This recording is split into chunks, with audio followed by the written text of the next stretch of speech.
The government states Daniel Greenberg has confirmed the priorities for drafting the bill have been, in accordance with the principles applied to Gibraltar's legislative code in general, clarity, certainty and enforceability.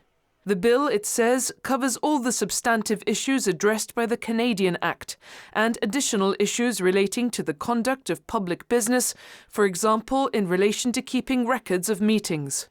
According to Mr. Greenberg, the main differences in approach are that the bill moves away from overly restrictive definitions or rules that create avoidance opportunities, and on uncertain concepts that create enforcement difficulties. Unlike the Canadian Act, it gives statutory expression to fundamental principles of public life and imposes overarching and directly enforceable duties on public officials. It also gives statutory expression to the ministerial code as recommended.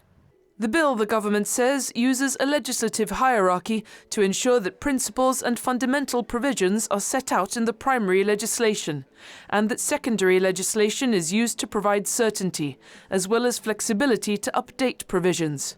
It also allows for guidance and other quasi-legislation so the public service understands the purpose and effect of the legislation and how to implement it effectively.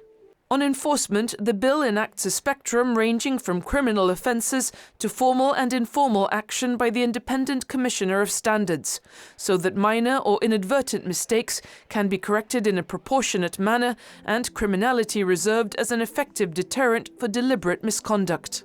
It also uses a network of compliance officers and other processes to ensure that training and education are central to the bill's compliance strategy.